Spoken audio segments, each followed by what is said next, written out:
Ang layo pala sa kabayanan nitong Polinaryo. Wala na ako nakikitang mga bahay dito Pogi, sa kabila ng tulay, doon na ang Pulinaryo. Estatwa ba ang mga nakatayo na yun sa arko? Hindi, mga bantay sila ng tarangkahan ng Pulinaryo. Bantay? Bakit kailangan pa ng bantay? Liblib na lugar to, di ba? Tama ka, hindi kasi basta-basta nakakapasok dito. Lalo na't estranghero. Hindi ordinaryo ang lugar na ito, Pogi. Kaya siguraduhin mong ang pupuntahan mo dito ay kilala ng mga gwardya.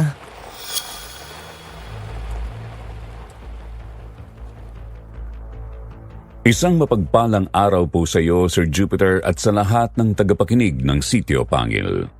Salamat po na marami sa pagkakataong ibinigay mo sa akin upang maibahagi ko ang karanasan ng aking alaga tungkol sa mga aswang na hindi niya malilimutan. At kahit ako man po, hindi ko nakalimutan yon mula nang maikwento niya sa akin. Tawagin niyo na lang po ako sa pangalang Zenny. Sa ngayon po, ako ay 52 anyos na. Isa ako sa 3 kasambahay ng may kayang pamilya dito sa aming bayan. Hindi ko na lamang po babanggitin ang eksaktong lugar. Ipagpasensya niyo na po. Mataas na opisyal ng militar si Sir Ernie at si Ma'am Sonia naman ay isang public school teacher. Sila ang aking mga naging amo noong ako ay namasukan bilang yaya. Meron silang 3 anak. Tawagin na lang natin sila sa mga pangalang Michelle, Maribel at Jordan. Yaya po ako ni Jordan. 16 anyos lang ako nang makapasok sa kanila. Simula pagkabata ni Jordan ay sakitin na siya kaya overprotective si Ma'am sa kanya. Natural akong mahilig sa bata dahil mayroon din akong mga kapatid na nakababata.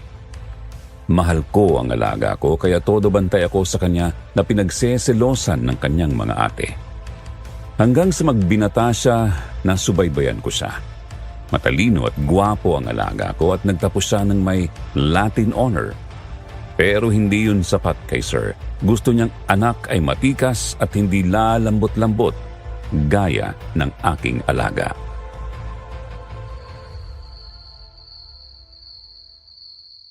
Hindi ka ba nagsasawa sa pag-aaral, Jordan? You're already teaching. Why do you need to pursue your MBA so soon? I just wanna have my MBA while I'm still young, Dad. Did your mother knows about this? Yes, Dad. Siya nga po ang may gustong mag-MBA ako ngayong summer vacation. Masyado kang inispoiled ng mami mo. Tingnan mo nga yung sarili mo, Jordan. Ang tangkad mong lampa. Yung suot mong salamin, mas makapal pa sa jealousy ng bintana natin. Bakit kaya hindi mo gawin? Habang bakasyon, mag-gym ka o kaya mag-workout ka. Kahit dito lang sa bahay, nang lumaki naman kahit magyay ang mga braso mo at binte. Na hindi ka man lang yata naglalakad. Lagi ka bang nakasakay sa kotse mo? Dad, ginagawa ko naman po ang mga sinasabi niyo. Hindi niyo lang ako nakikita. Wala na yata akong nagawa na pinuri niyo, Dad. Lahat na lang ng ginagawa ko para sa inyo, kahinaan. Pero yung kalakasan ko baliwala lang sa inyo. Hindi ako makasabad sa usapan ng mag-ama, Sir Jupiter. Tama naman si Jordan. Hindi nakikita ni Sir ang effort niya. Ako nga hindi nila kadugo pero tuwang-tuwa ako sa lahat ng achievements niya.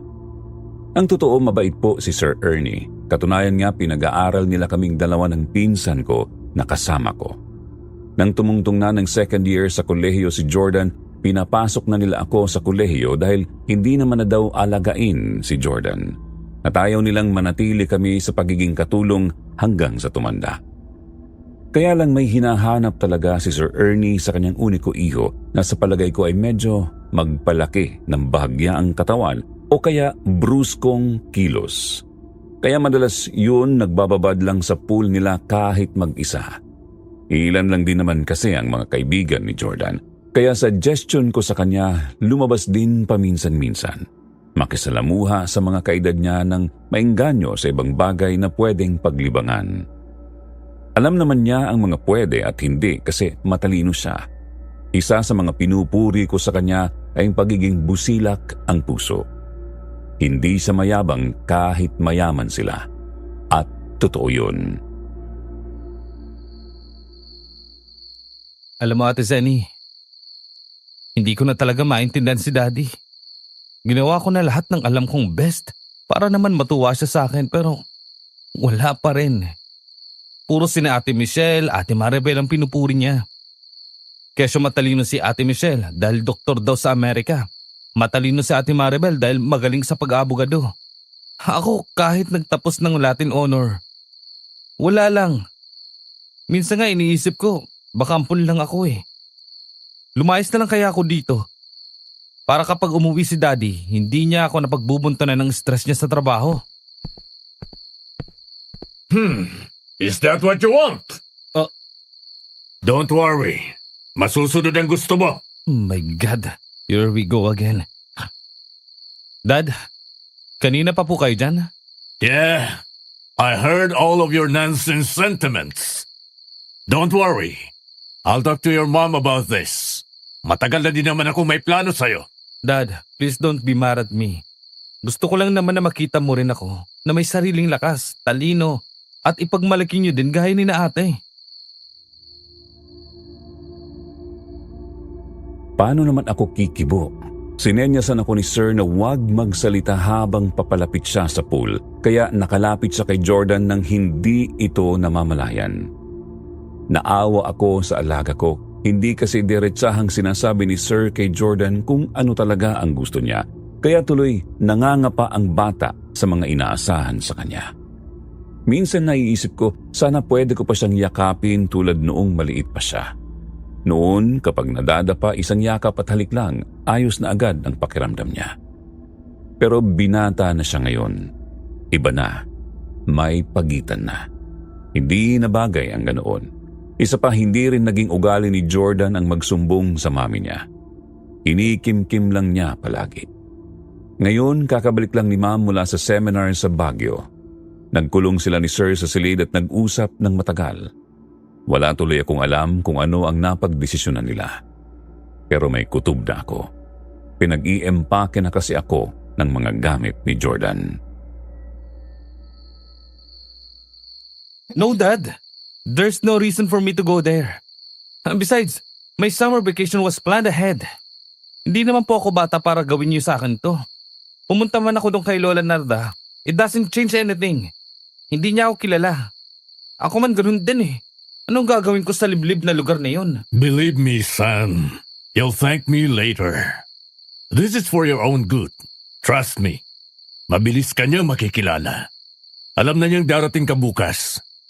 Huwag kang magkakamaling pumunta sa ibang lugar, Jordan. Your car, even your shoes, was connected to my tracking device. Kaya malalaman ko kung saan ka makakarating. Paghiramdam ko, sobrang inis kayo sa akin sa tuwing nakikita niyo ako. Papuntahin niyo ako sa lugar na address lang binigay niyo? Anong gagawin ko doon? Sige po, ngayon pa lang pinasasalamatan ko na kayo sa pagtrato niyo sa akin. Mabuti pa nga ang preso. Sila, kapag pinalabas niyo, alam kung sino itutumba. Ako, walang ideya sa lugar na pupuntahan ko. Seni, okay na yan. Nailagay mo na yata yung buong cabinet sa maleta. Ilagay mo na sa kotse ang mga yan. Yung mga pinamili kong supplies, nasa salas. Pakilagay niyo na rin sa kotse niya. This is torture, Dad. Pinapupunta niyo ako sa isang lugar na hindi ko alam kung saan. Sa bagay, nagsasawa na rin naman ako sa ganitong trato niyo. Madali na lang yun, total naman. Mabangin ang daan papunta dun, di ba? Kinabahan ako sa sinabi ni Jordan ng mga sandaling yun, Sir Jupiter. Pero kinalma ko din ang sarili ko dahil wala naman sa karakter ni Jordan ang magsusuicide. 2:00 ng umaga ay nakagayak na si Jordan. Mahigpit ang yakap ni Ma'am Sonia kay Jordan at paalala ang pabaon niya. Si Sir Ernie naman seryosong nakatingin lang kay Jordan. Nang pumasok si Emil, ang kanilang family driver ay sinabing na-check na niya ang kotse ni Jordan kaya lumabas na kami. Isang mahigpit na yakap at halik sa noo ang pabaon ko sa kanya. Tumulo ang luha ko nang lumabas na ng gate ang kotse niya at sinundan ko na lang ng tingin hanggang sa hindi ko na matanaw. Sa tagal ng paninilbihan ko sa kanila ay pamilya ang turing nila sa aming mga kasambahay. Si Jordan na alaga ko ay kapatid ang turing niya sa akin. Madalas pa nga kapag umuwi ako sa amin, sumasama siya sa akin at dito na magsisimula ang kwento ni Jordan na hindi ako kasama. Kaya samahan niyo akong balikan ang bakasyon ng alaga ko hanggang sa dulo. Tumutok lang kayo at nako, maaaliw kayo. Ayon kay Jordan, mahaba ang biyahe papunta doon sa lola niya. Nang makarating siya sa probinsya, pasadong 9:00 na ng umaga. Kahit may dalang address na ibinigay si Sir ay nagtatanong siya ng mga direksyon hanggang marating na niya ang bayan ng lola niya.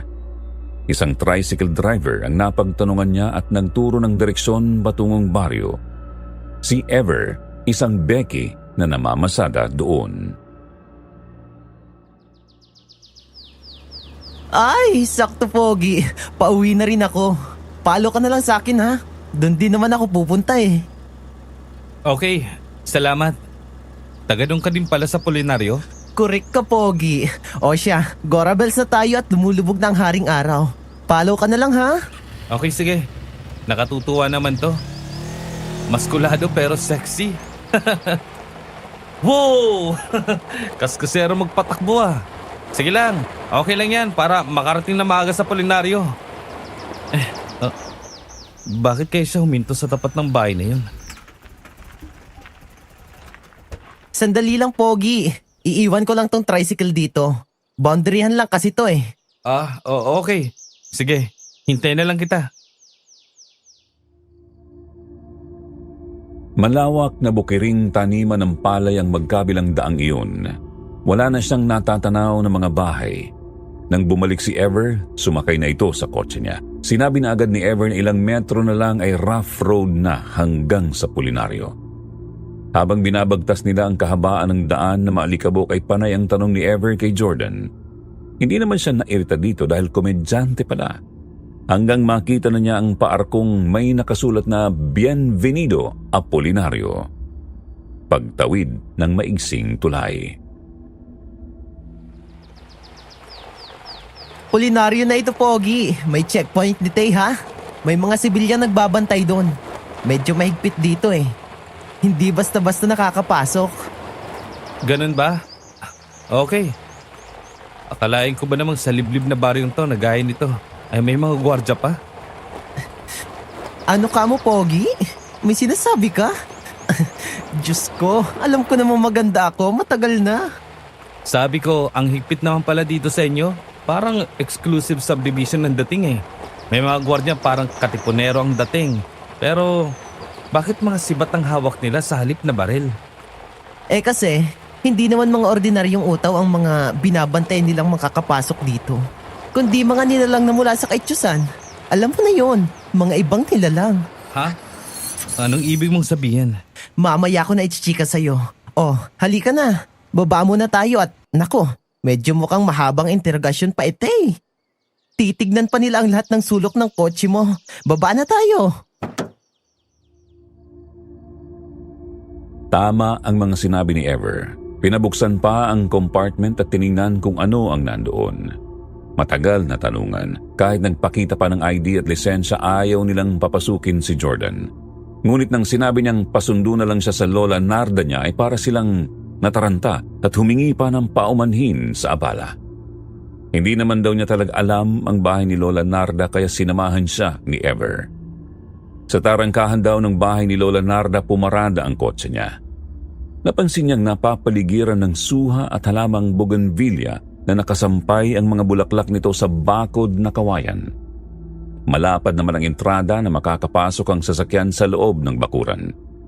Sumunod siya kay Ever na pumasok sa loob ng bakuran. Sa tagiliran ng maliit na bahay, mayroong kumpulan ng mga kawayan. May papag sa ilalim ng lilim niyon.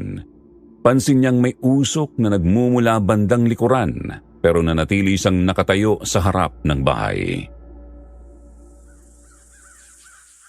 Lola Nards! Lola Nards! Yuhu! Wala yatang tao ah. Pero may usok naman sa bandang likuran. Baka nagluluto lang si Lola Nards. Alam bang darating ka ngayon? Oh, yun ang sabi ni Daddy. Alam ni Lola na darating ako ngayon. Lola Nards! Nandito na po yung apo nyo! Iba talaga pagyayamanin, ano? Daddy, Mommy, o kaya naman papa at mama. Kami dito, inang at tatang, di kaya'y ama o ina. Pero, pinaka-famous dito ang nanay at tatay.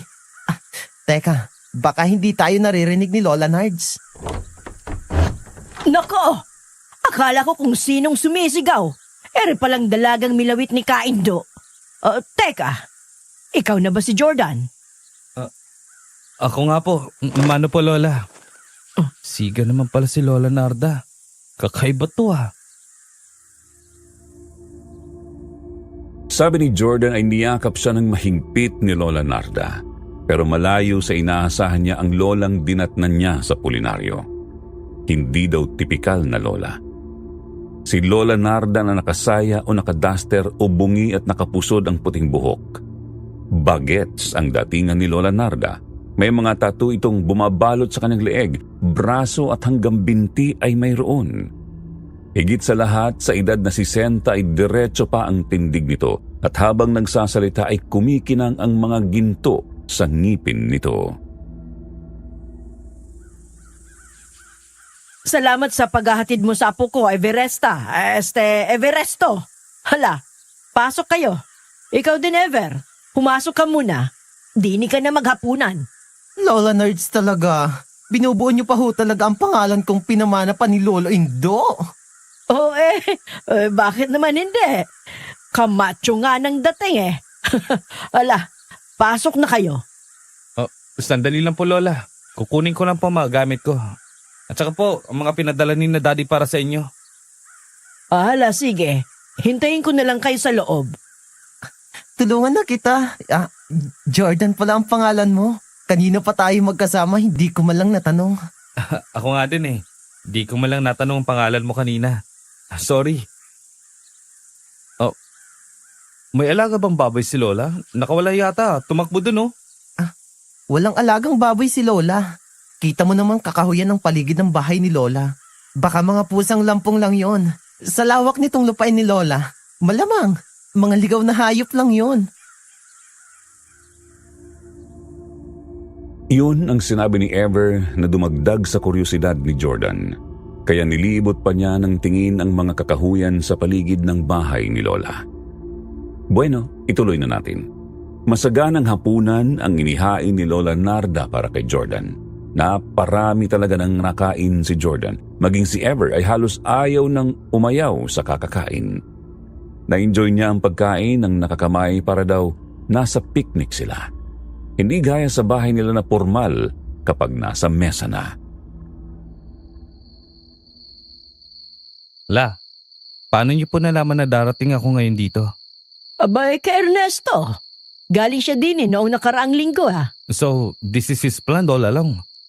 I have no idea, Lola. Why isn't me here? Alam mo, Jordan, parang ang gandang pakinggan ng mga sinabi mo. Kaya lang wala akong maintindihan. Oo nga pala. Dapat ako makibagay sa kanila.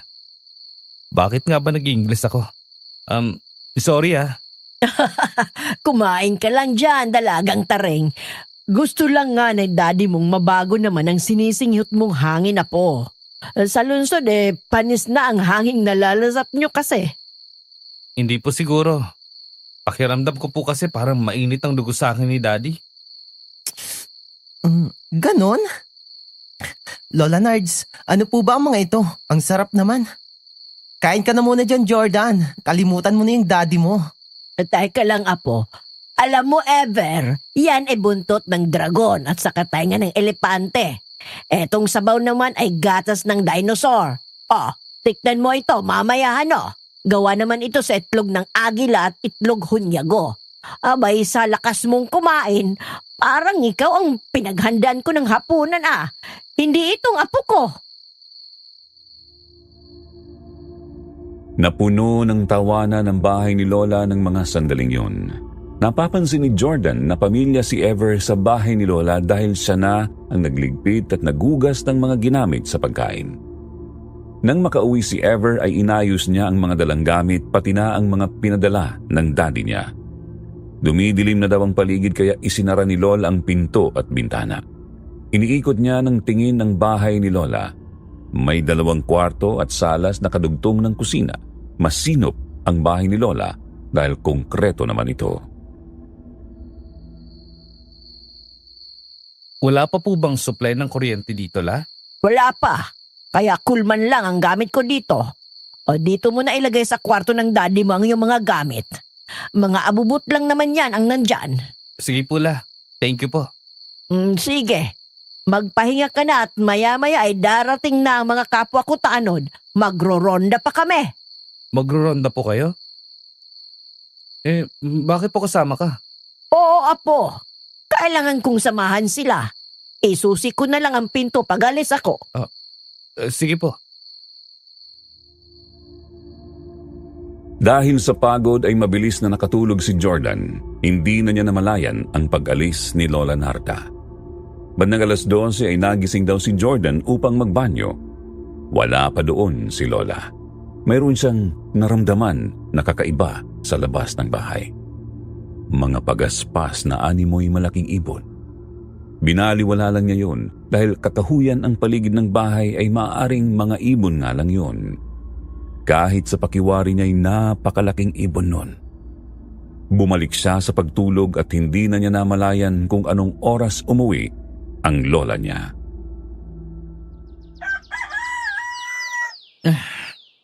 Good morning po, Lola. Gising ka na pala, apo. Good morning. Opo na. Kain na tayo at marami tayong gagawin mamaya. Sige po, Lola. Salamat po. Hindi po ako kumakain ng kanin sa umaga eh. Kape lang po ang sa akin. Alam ko yon. Kapit pandesal? Hindi uso dito ang tinapay. Kaya halika na. Subukan mo mag-almusal ng kanin at tapa. Abay, paborito ito ng daddy mo. Kape lang po talaga ako, La. Ganun ba? O sige. Bago daw sila lumabas ng bahay ay pinasuot ni Lola Narda sa kanya ang bota ng daddy niya. Nakita niyang inilagay ni Lola ang takyaran sa bewang. Ito daw ang tawag sa suksukan ng gulok o itak na yari sa sungay ng kalabaw. Naglabas ng 2 palakol si Lola at iniabot sa kanya ang isa. Hindi akalain ni Jordan na ganoon kabigat kaya nagulat pa siya nang hawakan ito. Diretso sila sa likod bahay at itinuro nito ang malaking puno ng akasya na puputulin nila. Lola, ang laki po niyan. Kaya po ba natin putulin yan? Aba ay kaya. Nakikita mo ba ang 3 pinagputulan na yan? Opo. Ako lang ang pumutol dyan. Palakol lang ang ginamit ko. Talaga po, La? Hindi po ako marunong gumamit nito eh. Madali lang namang gamitin yan. Ganito lang. Hanga daw si Jordan sa unang bira ng kanyang lola. Malalim ang baon ng palakol sa pudo. Sa edad niyang 60, pambihira ang ganoong lakas. Itinuro sa kanya ni Lola Narda ang punong puputulin niya. Sa kagaya niyang ballpen at papel lang ang laging hawak ay naisip daw niyang imposibleng maputol niya ito.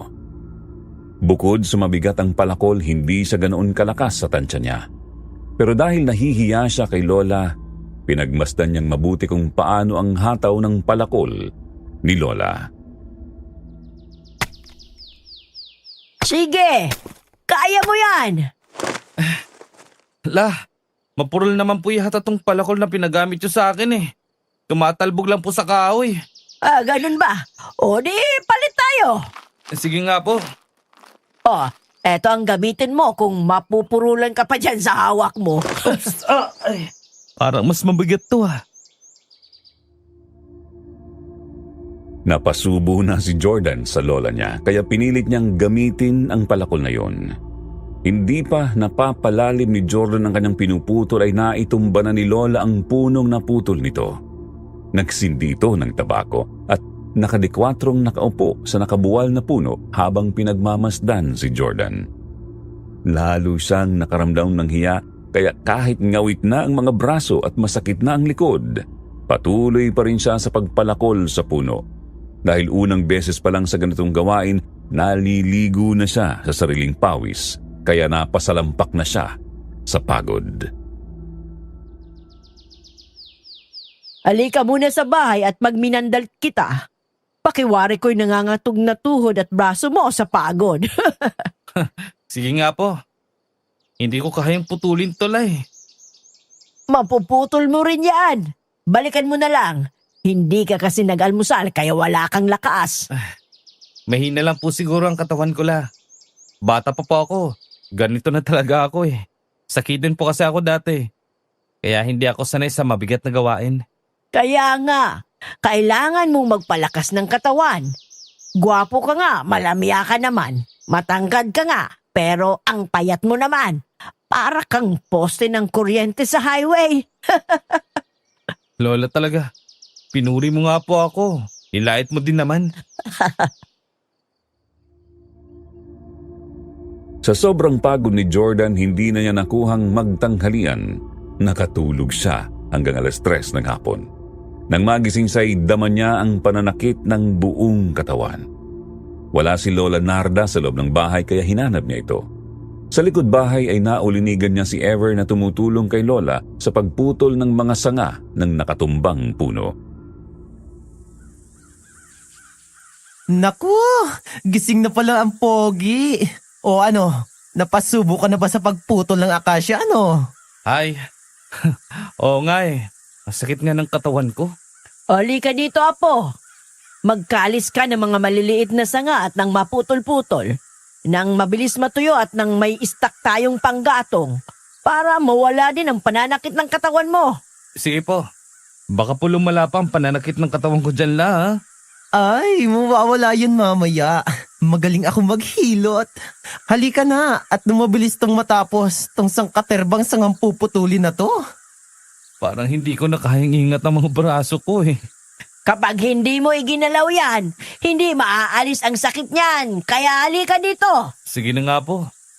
Ay, parusa tong bakasyon na to ha. Yun ang nasa isip ni Jordan. Sila na ni Ever ang tumapos ng gawaing yun dahil bumalik na sa bahay si Lola Narda para maghanda ng hapunan. Dahil natural na kay Jordan ang mahinang kumain, nakala tuloy ng lola niya ay hindi niya nagustuhan ng pagkain. Kaya inabisuhan niya si Ever na samahan bukas sa palengke si Jordan para mamalengke ng mga uulamin nila sa susunod na araw. Parang kinikiliti naman si Ever na mabilis pa sa 4:00 na pumayag kahit mamamasada pa ito kinabukasan. Alam ni Lola na masakit talaga sa katawan ang ganoong gawain lalo't hindi sanay si Jordan. Kaya pinainom siya ng gatas ni Lola at maagang nakatulog. Bandang 9:00 ng gabi nang magising si Jordan para uminom ng tubig, nang marinig niya ang ingay na nagmumula sa likod bahay. Dala ng kuryosidad, lumabas siya upang tingnan yun. Lola, ano pong ginagawa niyo dyan? Baka pong mabalian ka ng braso. Maskulado pa naman ang kalaban niyo. Huwag kang mag-alala, Apo. Sisiw lang to. O, diyan ka lang. Huwag kang lalapit din eh. Kita mo na. Lampa naman to. Totoo ba yan? Natalo niya yung mato na kalaban niya? Astig ah. Teka, parang susugurin nila lahat si Lola. Mga kumag kayo!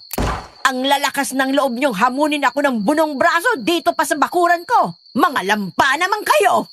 Diyos ko po. Sakto sa noon ng kalaban. Pati mga meron na itumba niya. Hindi.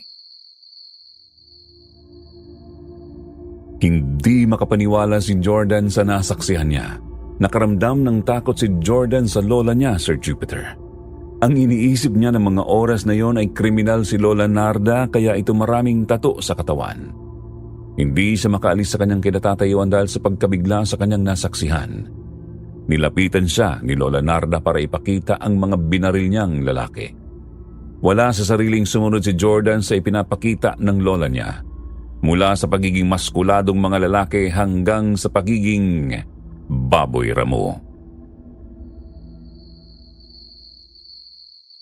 Ano po yun, Lola?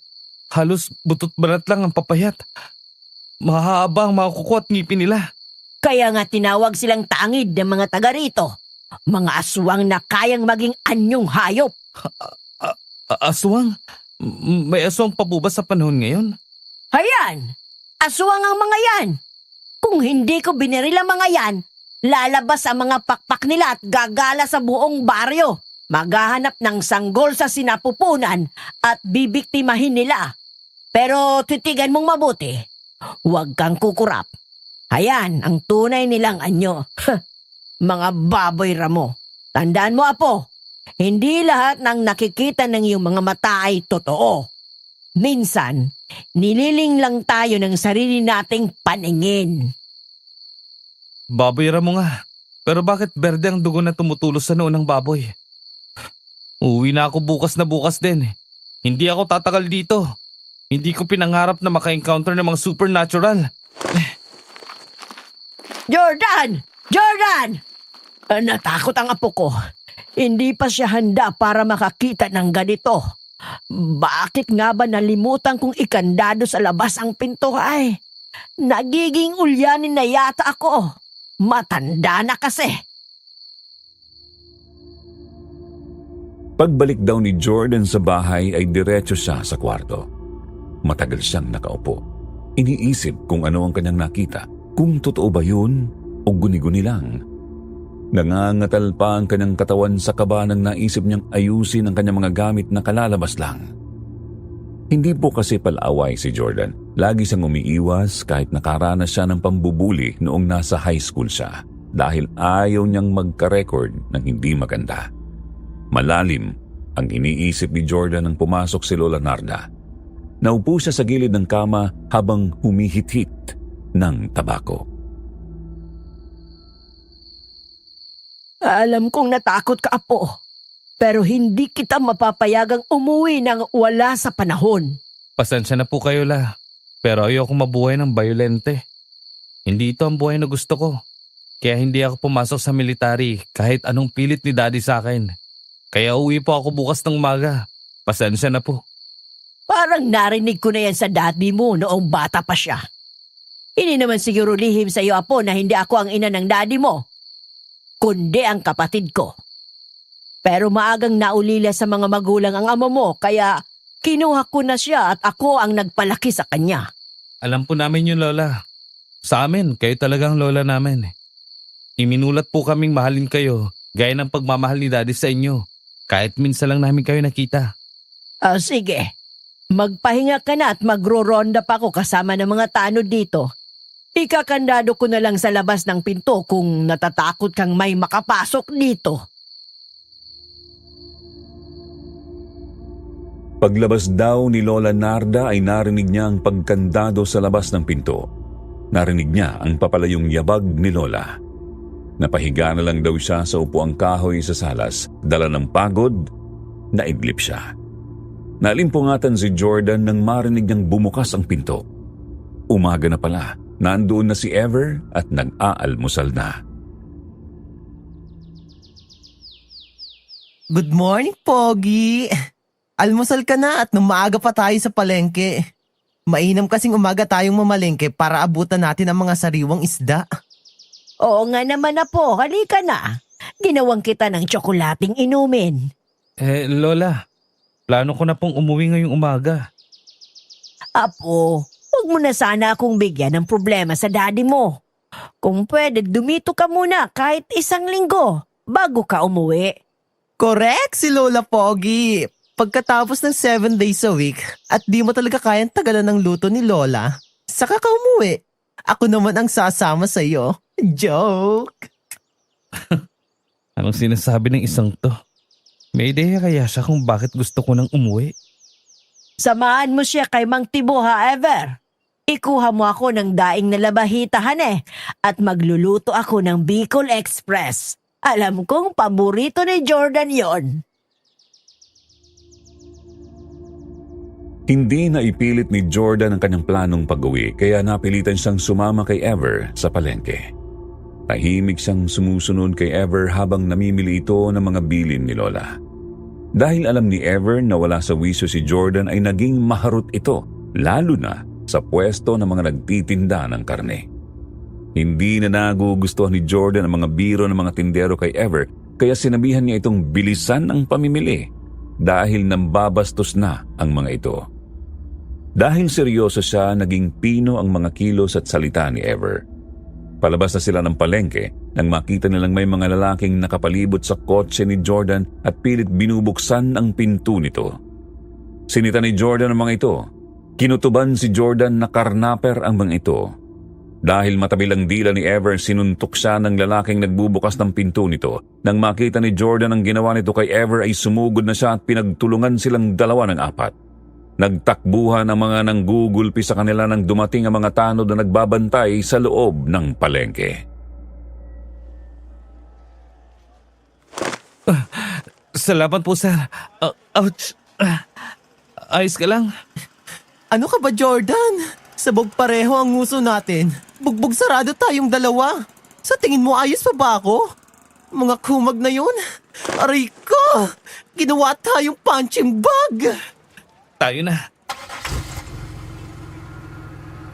Kung malakas lang sana ako, hindi tayo nagulpi ng mga yon. Ako pa gumulpi sa mga yon eh.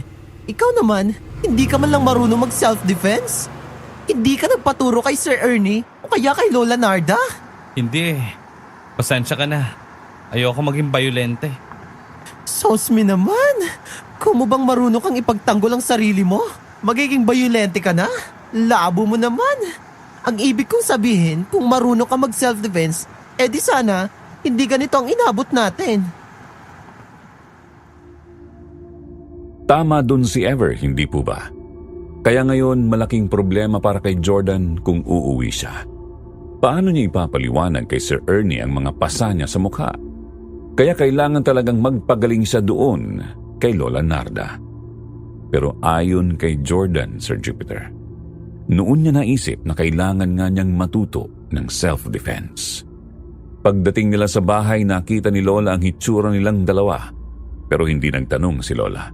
Kumuha lang siya ng mainit na tubig at bimbo. Iniabot sa kanilang dalawa. Nahiya si Jordan kay Lola sa nangyari na hindi man lang siya nakalaban. Sabihin pang anak siya ng isang mataas na opisyal na sundalo. Kaya nang matapos silang magtanghalian ay walang kibong kinuha ni Jordan ang palakol para tapusin ang kanyang pinupulak na puno kahit masakit ang buong katawan. Pero bago siya lumabas ng bahay ay sinuot ni Lola ang matigas na pulseras o bangle na yari sa palladium na para protektahan ng kanyang pulso. Bawat taga ng palakol doon ibinubuhos ni Jordan ang kanyang galit hanggang sa naibuwal niya ang puno. Naghahabol ng hininga sa pagod na napaupo si Jordan. Nakayukong nakangiti siya dahil nakaya niya. Merienda ka muna, Apo. Mahusay. Ngayon, nakita mong kaya mo pala, hindi ba? Kapag ginusto, walang imposible. Salamat po, La. Kaya ko po pala. Sabi nila mind over matters. Kapag inisip, kaya mo. Posibleng magagawa mo. Ang masama lang, nauuna ang negativity sa isip, kaya hindi makaya. Pwede niyo po ba akong turuan ng martial arts? Kagaya ng ginawa niyong pagtuturo kay Daddy Lola. Para kayanin ko rin ipagtanggol ang sarili ko. Abay, pwede. Kaya lang hindi mo kailangang matuto para gumante, ha, Apo?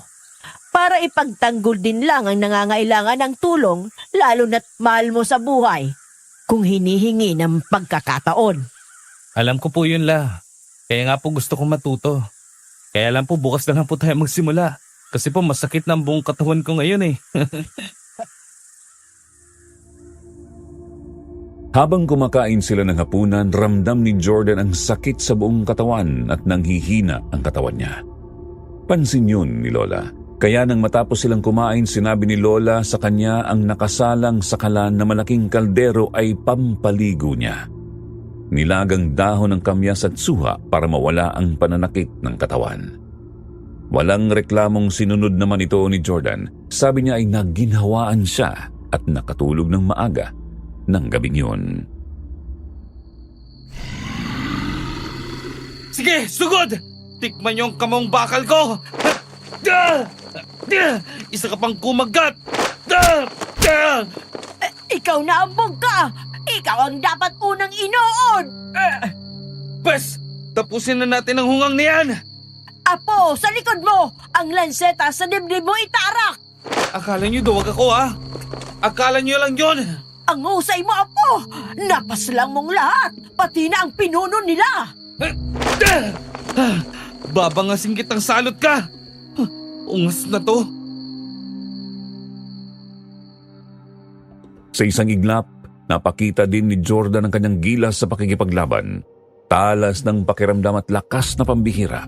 Malinaw na paningin na hindi na kailangan pa ng salamin. Katawan na hinubog sa pag-iensayo sa pakikipaglaban. Yan ang mga katangiang nagpatingkad sa kagwapuhan ng alaga ko. Pero may istorbo. Jordan! Jordan! Hoy! Ay! Diyos ko, nananaginip pa yata to. Sasapagin ako ay! Sorry. Ang lola ko nasaan? Akala ko totoo na. Panaginip lang pala. Ay! Nasa labas. Kausap niya yung mga tanod. Halika na, doon ka magkape. Anong masakit sa katawan mo? Pareho tayong parang mga panda sa mga black eye natin sa mukha. O, Apo, gising ka na pala. Halika dito. Magandang umaga po, Lola. Eto si Caselo, albularyo sa Lorenzo. Diyan sa kabilang baryo. Eto naman ang apo ko, si Jordan, bunso ni Ernesto. Nakangiting titig na titig daw si Caselo kay Jordan dahil lumabas siya ng bahay na walang suot na salamin. Iniabot nito ang kanyang kanang kamay kay Jordan at napatingin siya kay Lola Narda. Naunawaan naman niya ang senyas ni Lola na ibig sabihin na ay magmano siya. Pati ang mga tanod na kaharap nila nakatitig lang din sa kanya, kaya parang nahiya siya sa mga bisita.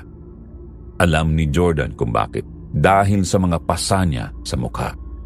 Pero si Lola na ang pumawi ng hiya na naramdaman niya.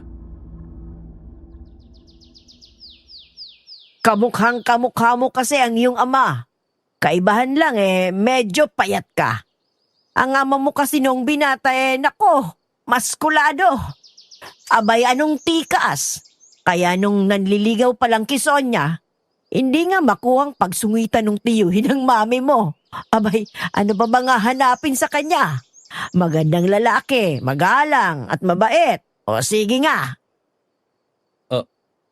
Ano po? Paano niyo po nalaman yun, La? Aba taga Lorenzo ang mami mo, Apo. Kilala ko ang pamilya ng mami mo. Doon lumaki ang ina mo kagaya ng daddy mo. Pareho silang ulilang lubos sa magulang. Tinadhana silang magkatuluyan. Pasensya ka na, Apo, kung wala kayong masyadong alam tungkol sa pinagmula ng mga magulang nyo. Ako ang nagsabing lumayo sila dito para magsimula ng bago sa ibang lugar.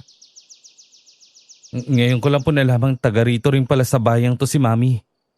Lola, excuse mo na po. Magluluto po muna ako ng tanghalian.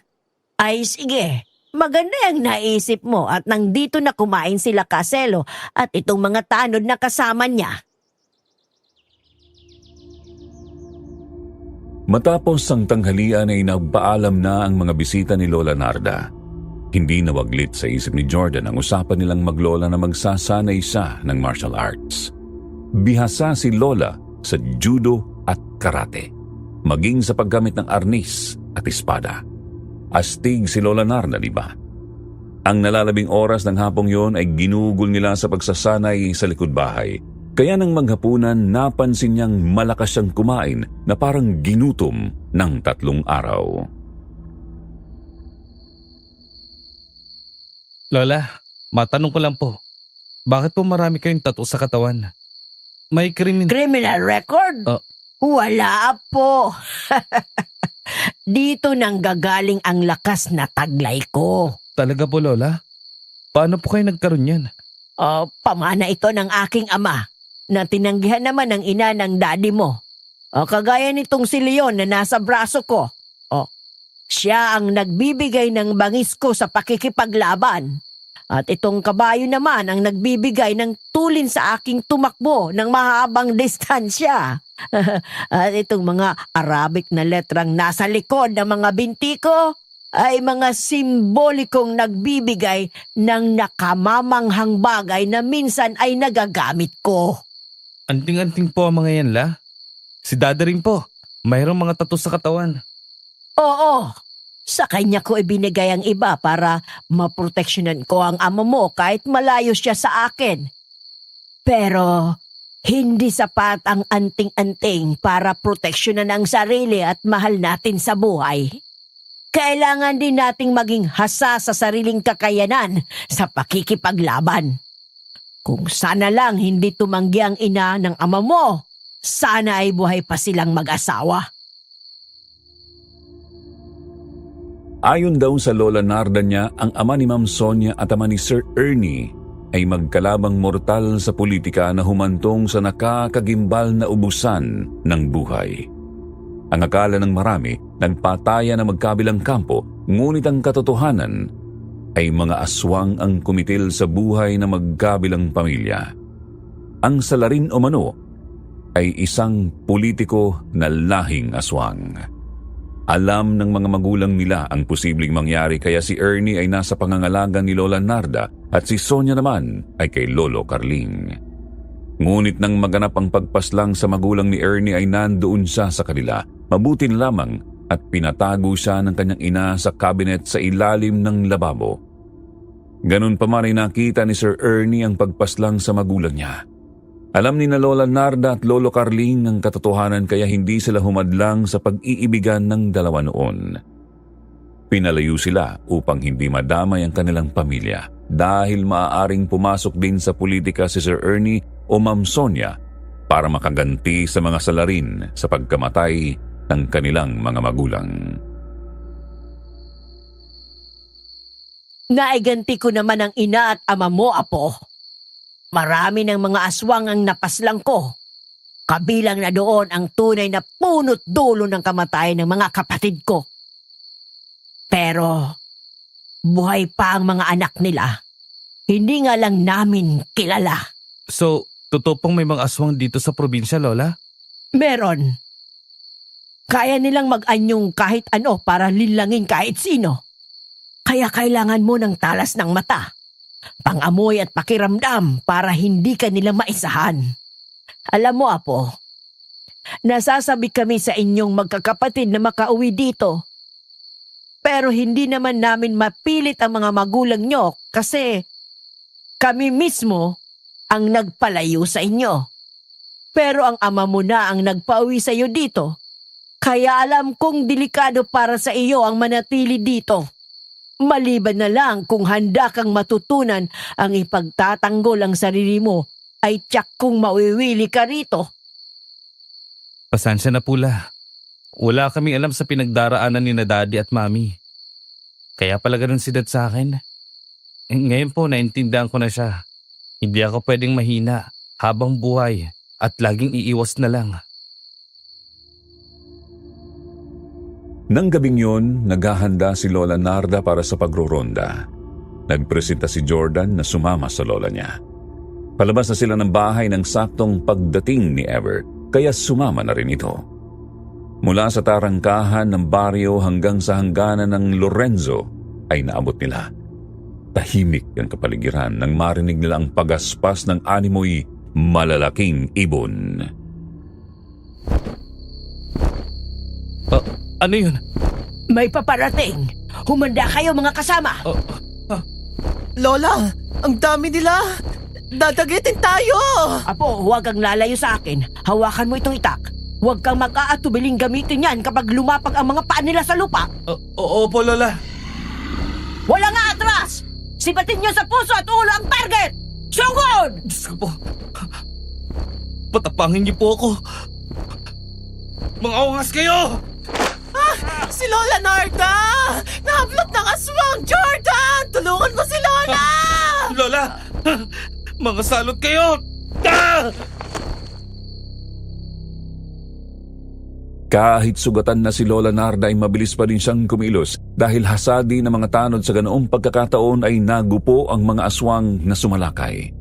Nakita nilang bumagsak si Lola kaya apurahan silang kumilos na maiuwi sa bahay ang sugatang Lola. Nang inilis ni Jordan ang suot ni Lola Narda ay mayroon siyang 3 mahabang hiwa ng matatalas na kuko ng aswang sa likod. Para maampat ang pagdugo nito, nilagyan ni Jordan ng kapeng pulbos. Nangingilo si Jordan sa haba ng sugat ng lola niya.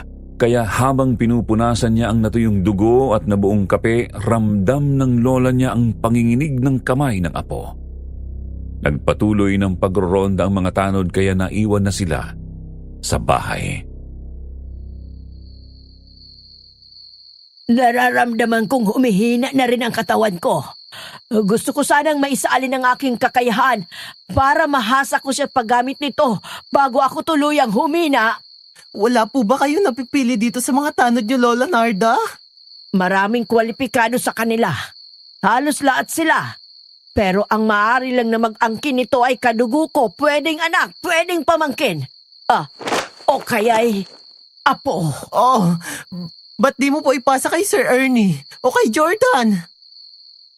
Ang totoo nito, isang bahagi na ng anting-anting ko ay naipasa ko na kay Erne nung nakita kong handa na siya sa responsibilidad ng agimat. Naibigay ko na sa kanya. Etong natitira sa akin ay 2 hati pa. Sa apo at ang matitira ay sa akin hanggang kung kailan ako bawian ng lakas.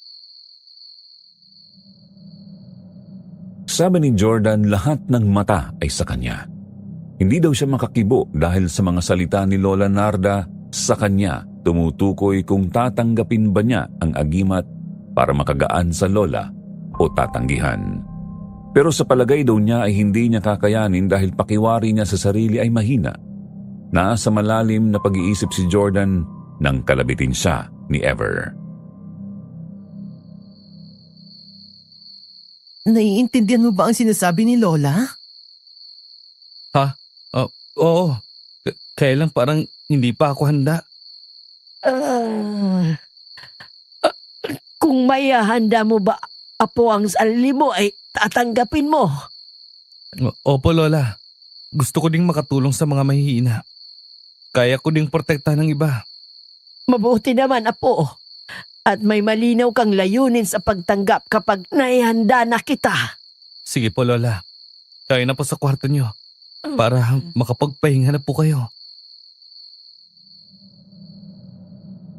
Hindi nakuhang makatulog agad ni Jordan. Binabantayan niya ang kanyang lola. Magkaharap sila ni Ever na umiinom ng kape pero walang umiimik sa kanila.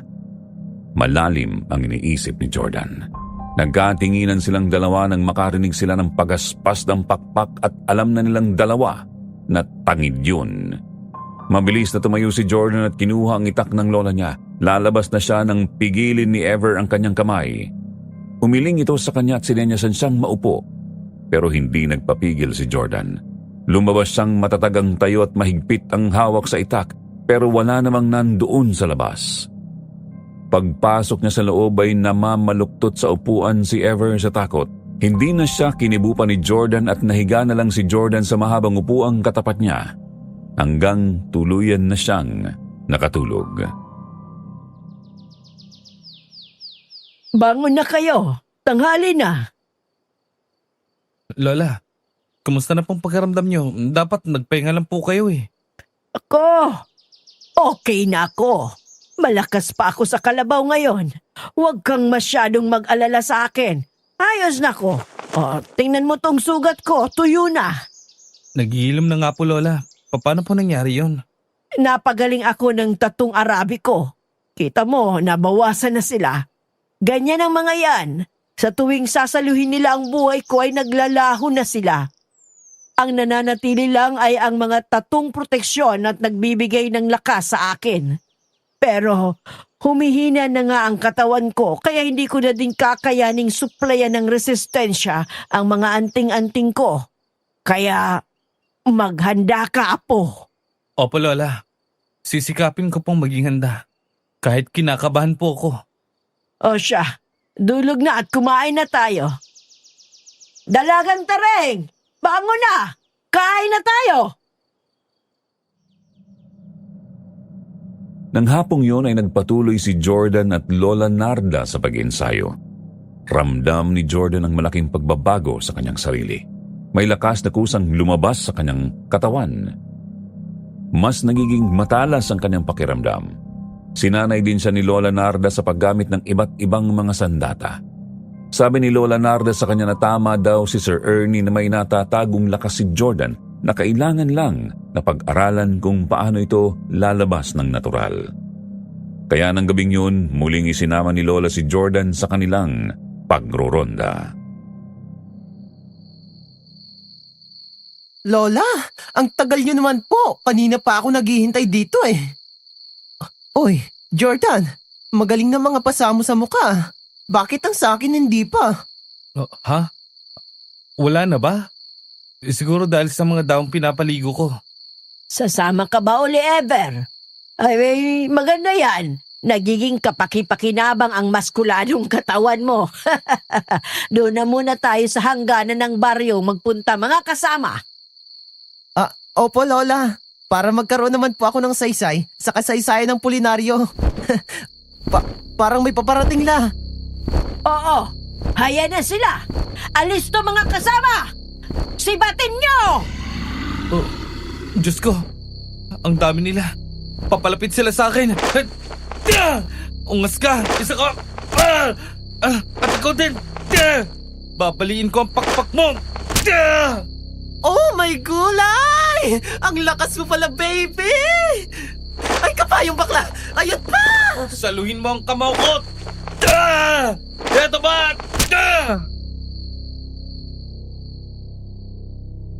Bakit nga ba mayroong mga aswang na nanggagambala sa Pulinaryo at San Lorenzo? Kasi may natitirang kapamilya doon sa Pulinaryo si Sir Ernie at yun si Lola Narda. Sa San Lorenzo naman naroroon ang pamilya ni Ma'am Sonia na sumumpang uubusin nila ang mga aswang na may kinalaman sa pagkamatay ng mga magulang ng mga amo ko. Pero nagulat silang lahat sa gilas na ipinakita ni Jordan ng mga sandaling yun kasi si Jordan lang ang pinabayaan ni Lola Narda na kumilos upang masukat niya ang kakayanan at lakas nito. Sinunog ng mga tanod ang mga naghihingalong aswang hanggang sa maabo sila. Tumuloy ang grupo kina Caselo. Kahit gabi na ay nagdatingan ang angkan ni Ma'am Sonia nang malaman na ang anak na bunso ay naroroon. Sabik ang mga kamag-anak na makita at makilala si Jordan. Masaya po akong makilala kayong lahat dito. May kamag-anak pa pala kami bukod kay Lola Narda. Pero huwag kang magagalit sa daddy at mami mo, apo. Kung bakit hindi nyo nakalakihang makilala sila agad dito, ha? Pinoprotektahan lang nila kayo. Mamaya na daw po tayong lahat mag-uwian at magpapaluto si Caselo ng arroz caldo para sa ating lahat. Doon na daw tayo sa tita mo. Ayun, gumagawa siya ng ginataang kamuting kahoy na may pinipig. Saka doon sa isang bahay naman na yun, naglalaga ng bagong aning mais. Nako, sakto po Lola. Ginutom nga po ako ng engkwentro natin kanina. Taig pa nila nakakita ng artista, oh. Ay, tingnan mo, natataranta sa paggagayak ng makakain natin. Pogi mo naman kasi. Hinay-hinay lang naman ang hima sa likod ng apo namin. Everesta, baka mapudpud yan. Hayan po mga kasityo pangil, nasubok na nila ang lakas at tapang ng alaga ko. Hindi lang yun, sabi nga ni Ever, daig pa nila ang nakakita ng artista. Talaga naman, may taas siyang pwedeng pang NBA. Hindi naman siya masyadong payat. Ika nga'y katawang pang modelo, tisoy at higit sa lahat taglay niya ang mukhang Latino. Kaya ipagpatuloy na natin. Hating gabi na sila nang makabalik sa Pulinaryo. Nagpatuloy silang magronda hanggang 4:00 ng umaga.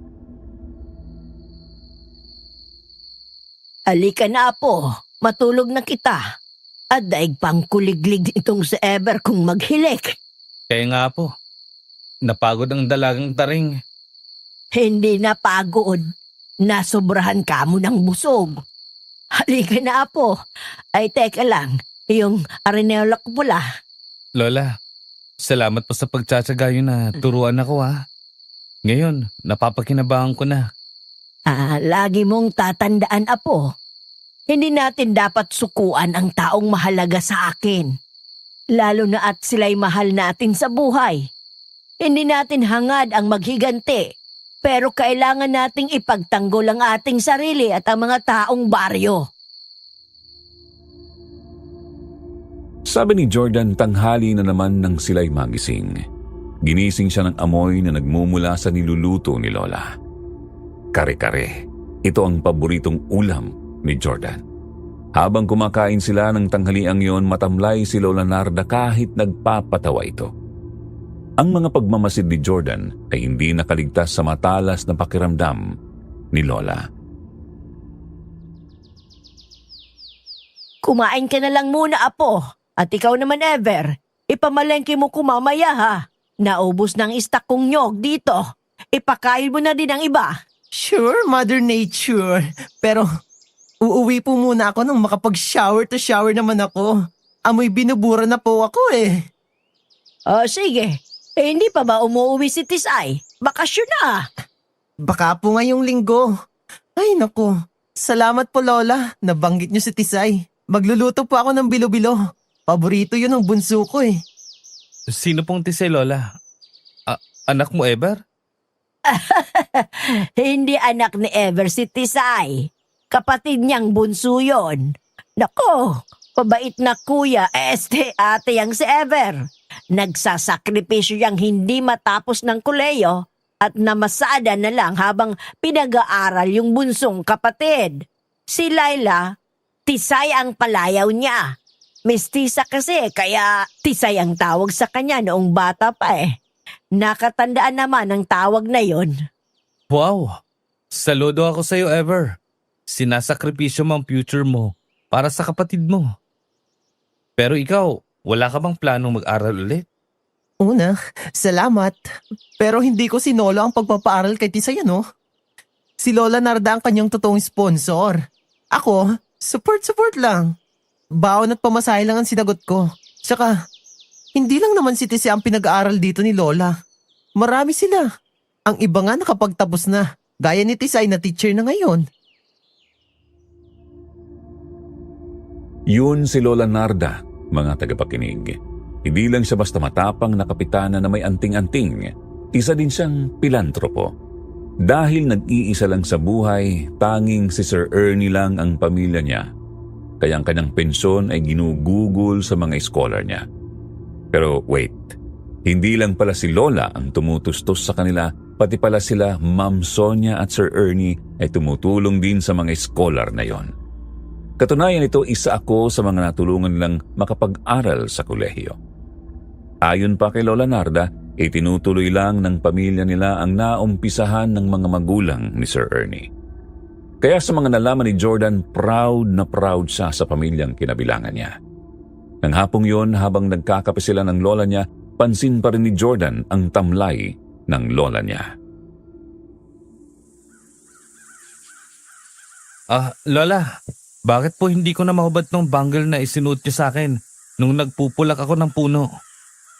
Nung una, maluwag lang to, pero ngayon, parang dumikit na yata sa balat ko. Ha? Talaga, Apo? Kung ganon, ikaw ang napili ng mga agimat na magmay-ari sa kanila. Kasi 3 lang ang pulselas na kagaya niyang suot ko. Sa daddy mo ang isa at yang suot mo.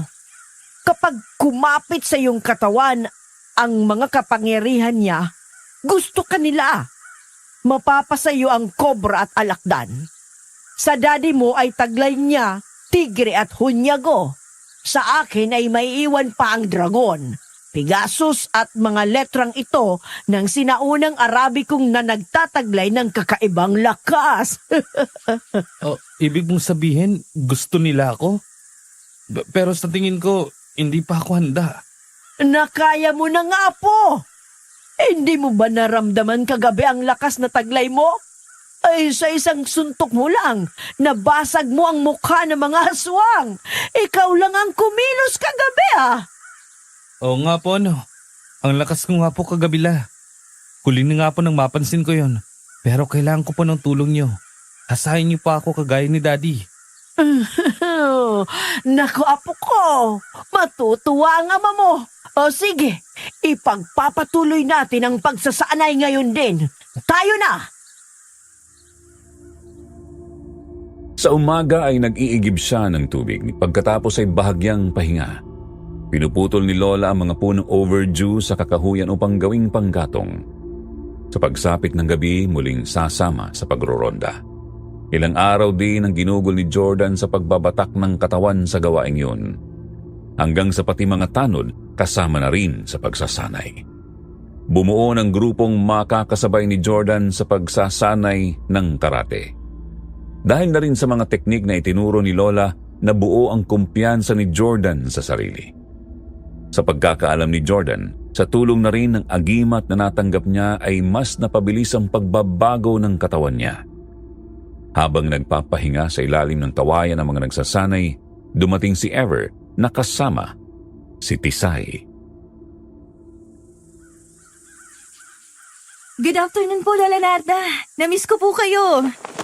Ay, nako, namiss din kita. Lalo kayatang gumanda Hindi halatang stress ka sa mga estudyante mo. Ay, alam ko po ang panlaban sa stress.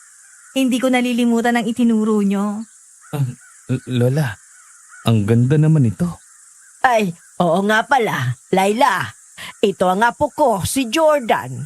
Isang math teacher. Apo, ito naman si Ma'am Laila. Tisay kung tawagin namin siya dito. Guro din siya sa bayan. Elementary naman siya. Hi, I'm Jordan. Nice to meet you, Ma'am Laila. Likewise, Sir Jordan. Gwapo naman ito. Macho pa. Ay, bakit naman ganon? Nung dumating si Jordan dito, walang ganyang eksena ng pagpapakilala sa akin. Bakit kay Tisay? May ganyan-ganyan pa. Naku, may pa-shake hands pa kayo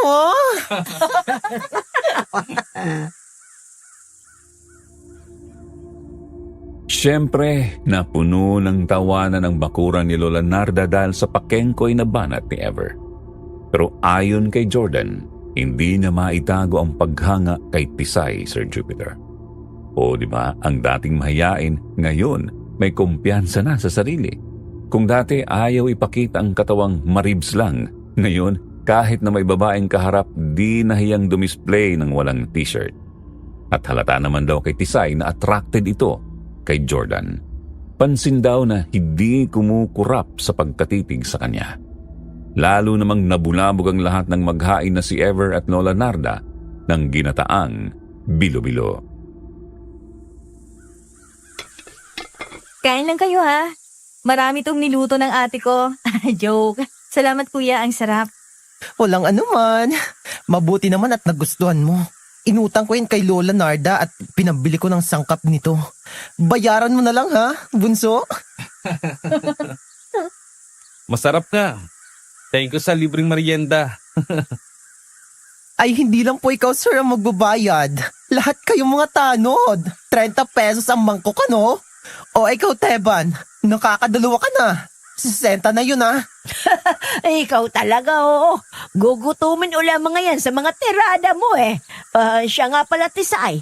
Magluto tayo ng ginatang tambakol ng matikman ng apo ko ang specialty mo. Sige po Lola. Ngayong hapunan po ba? Oo, nagpabili na ako sa kuya mo kahapon pa.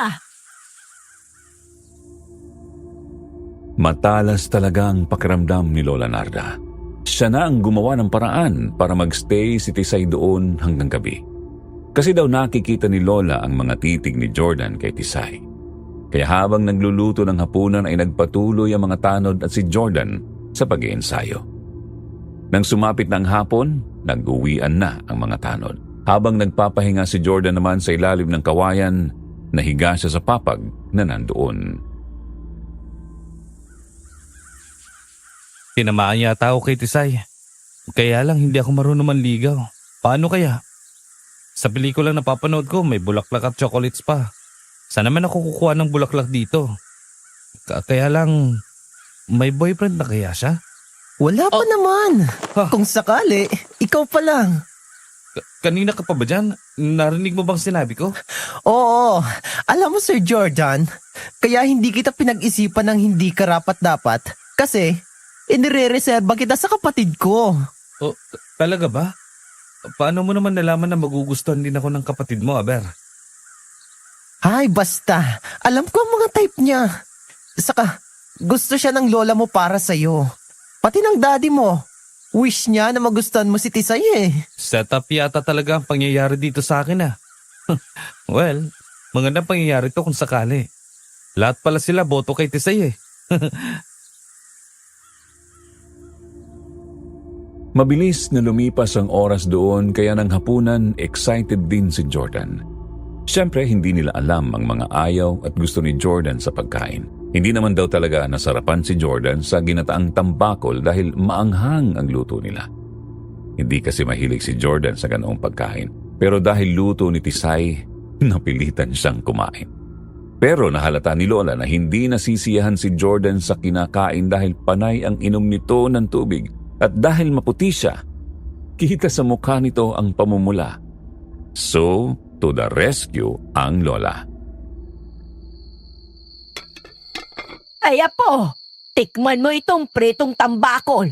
O ganyan yan bago ipaksiw at lagyan ng gata at sangkaterbang sili. Salamat po, Lola. Masarap po. Mas okay to kapag may ketchup. Ay, hindi mo ba nagustuhan ng may gata?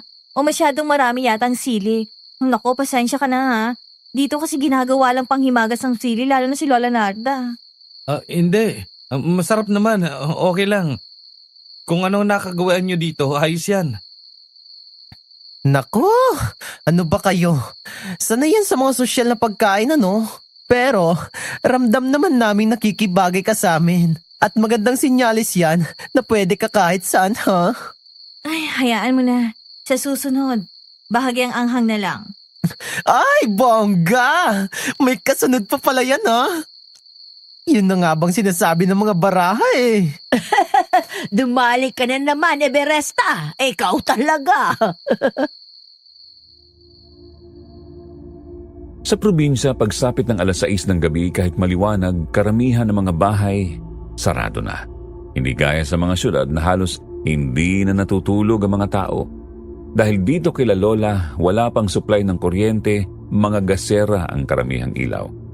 Pero dito kay Lola, sabi ni Jordan, medyo level up na. Coalman ang gamit nila sa bahay at mayroong extra pang 2 na ginagamit ng mga tanod kapag nagro-ronda. Nang pauwi na sila Tisay at Ever, sinamahan sila ni Jordan. Buong summer vacation ka ba dito, Jordan? Oo. Kapag malapit ng pasukan, saka na ako uwi. Ikaw? Siyempre naman, taga rito ako eh. Pagbalik ko sa bayan sa pasukan, isasama ko na si Kuya Ever. Para siya naman ang pag-aaralin ko. Di ba, Kuya? Sure ba yun, bunso? Nako, sa wakas makakapagtapos din ako. Salamat naman. Oo naman, Kuya. Pangako ko yun, di ba? Oh, dito nang mundi naming palasyo. Halika, pasok ka muna. Malapit lang pala kina Lola ang bahay nyo ah. Sige. Akmang papasok na daw sila sa tarangkahan ng maulinigan ni Jordan na may sumisirit paparating sa kinaroroonan nila mula sa lupa, kasabay ng mainit na simoy ng hangin. Kinutuban siyang may kakaiba, pero hindi siya dapat magpakita ng kaduwagan dahil kasama niya ang babaeng umagaw ng atensyon ng pihikan niyang puso. Lumilindol yata. Pero parang hindi naman. Ano yung mga gumuguhit sa lupa? Mariosep, umaahaw na yata ang mga nuno sa punso. Ayun oh, parang may ararong gumagapang na mabilis sa lupa. Papunta dito. Ano yan? Atras kayo. Huminto sa tapat natin eh. Shoot! Diyos ko, aswang! Makakumag kayo. Lulumpuin kita. Ito ang dapat sa mga katulad nyo, mga hangal. Ay, grabe. Ang lakas mo talaga, Jordy. Nabasag mo ang ulo ng aswang na yan. Bakit berdang dung lumalabas sa nahating ulo niyan? Sandali. Pupunta ako kay Lola Narda. Kailangan makita niya to. Are you okay? nasaktan ka ba sa pagsambulat ng lupa? Yeah, I'm good. Thanks. Ang lakas mo, Jordan. Mana ka sa lola mo. Kaya ako natatakot umuwi dito eh. Merong mga ganitong gumagambala dito. Oh, sorry. Nayakap na tuloy kita sa takot ko. Yeah, don't worry, I'll protect you. Panalo. May payakap pa na bonus. Iba ang nagagawa ng pusong umiibig, di ba? Tumatapang. Ang dating refined gentleman, ngayon may pagkasimpleng brusko na ang dating. Hindi naman nagtagal, humahangos daw na dumarating si Lola Narda kasama ang mga tanod na armado. Nakita nilang lahat ang aswang nawala ng buhay. Isang botelya ang kinuha ni Lola sa kanyang bulsa at pinatakan ang aswang nawala ng buhay. Ito ang langis ng niyog na may orasyong ginawa niya kanina. Nagsindi ng tabako at ang palito ng posporo inihagis sa bangkay ng aswang. Naglagablab ito hanggang sa maabo. Kumuha na lang kayo ng gamit na magkapatid. Doon muna kayo sa amin habang nandito ka, Tisay. Pero Lola, bakit po? Nakakaya naman po doon kami mag-stay ni Kuya sa inyo. Wala nang pero-pero. Bilisan nyo na. Kilos na, Ever! Tama si Lola. Doon muna kayo sa amin. Mas safe ka doon. Okay, kukuha lang ako ng mga gamit ko. Apo, eto na ang tamang panahon para tanggapin mo ang ikatlong bahagi ng agimat. Hindi ko pa ba natatanggap, Lola? Nasa akin na pong alakdan at kobra. Ang totoo, Apo, hindi pa sila ang nagbibigay ng lakas sa'yo. Ang ipinapakita mong lakas ay galing sa puso at isip mo. Bunga yan ng masidhing pagnanasang ipagtanggol ang iba at ang sarili mo. Pinababantayan lang kita sa kanila kung sakaling hindi mo pa kaya. Talaga po, Lola. Ibig yung sabihin, may ganun pala akong lakas. Sige po, kung sa tingin nyo karapat dapat ako sa ikatlong bahagi ng mga agimat, tinatanggap ko po. Nakakabiglang revelasyon galing kay Lola Narda, Sir Jupiter, nang makabalik na sila sa bahay ni Lola.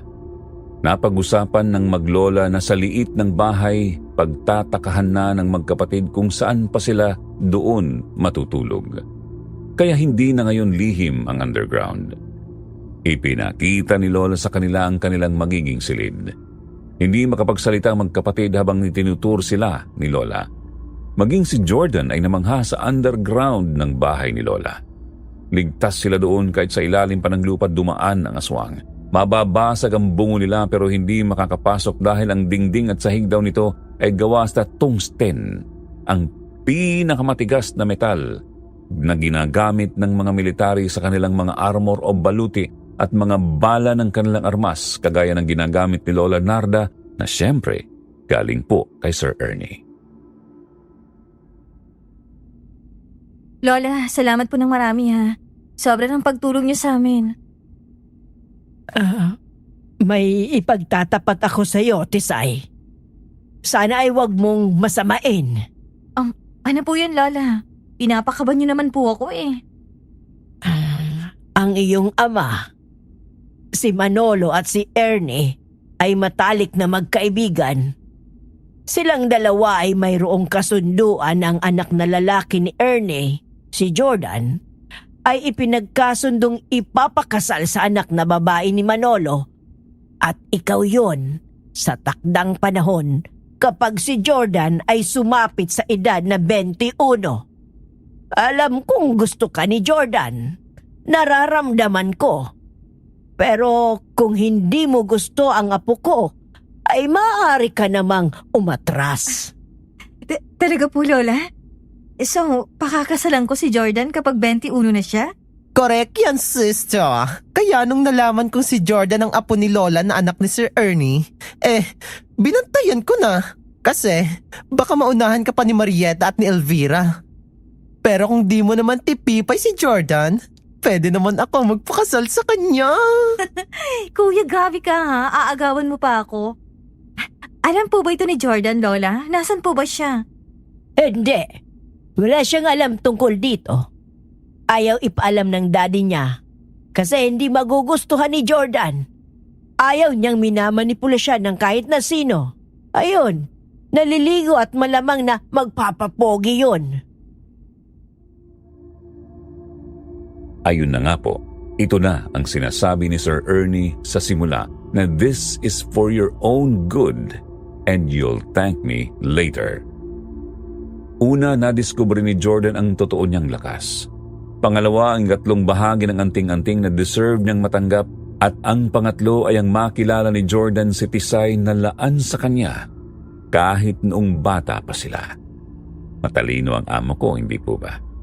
Kaya lang ang mga kasunduan pa lang yon ay hindi lihim sa kalaban ng pamilya ni Sir Ernie dahil ang kasunduan ay naikwento ng ama ni Tisay sa kasamahan sa munisipyo at ito ang dahilan ng kanyang naging kamatayan.